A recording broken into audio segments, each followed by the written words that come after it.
it was a mixed bag. Let's put it that way.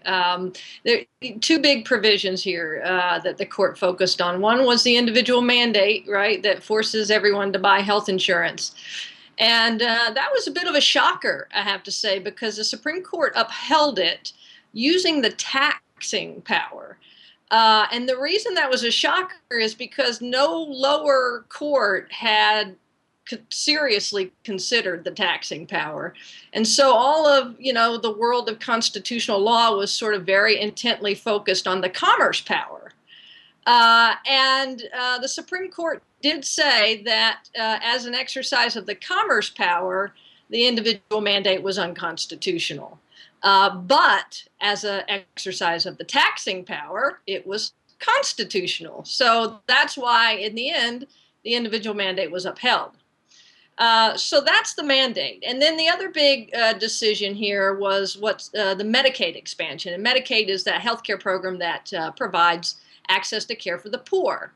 And that was challenged as an unconstitutional exercise of the power to tax and spend because it was viewed as coercive of the states and sort of violative of their state sovereignty. So it was really a states' rights issue.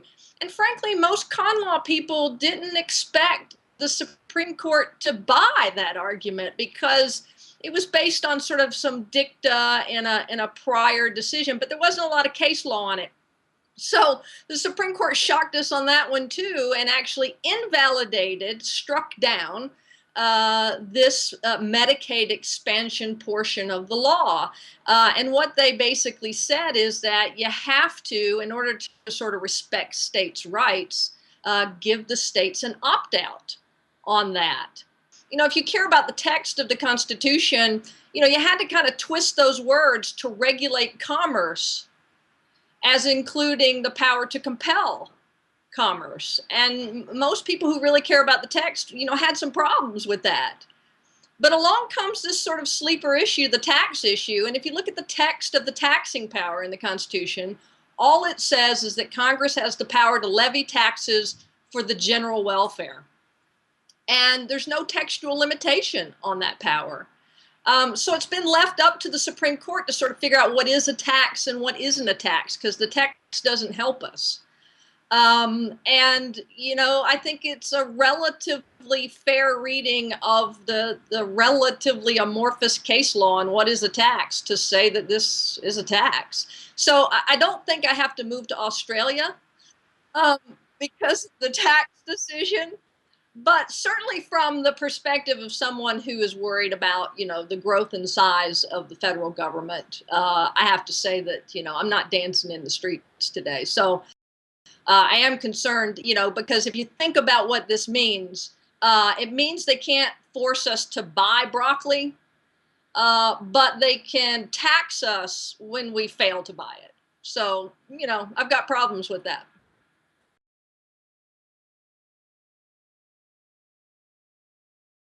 This is a purely economic mandate to be able to cover people so they have access to health care.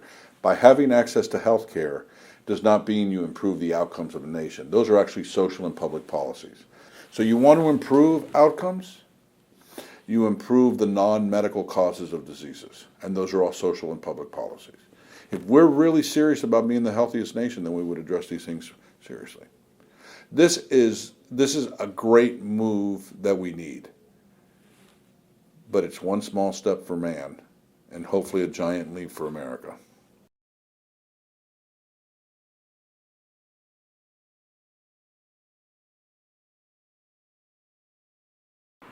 The healthcare issue is now thrown into the presidential campaign in a major way. And had the court struck down the law, I think it wouldn't have featured as much in the campaign as it's now going to. Because in essence, the court has said, you want to get rid of health care, you want to get rid of the Obama health care plan, then you have to do it at the ballot box by voting in Mitt Romney and a Republican Congress. And the Romney campaign and Republicans on the Hill are quite happy to make that argument.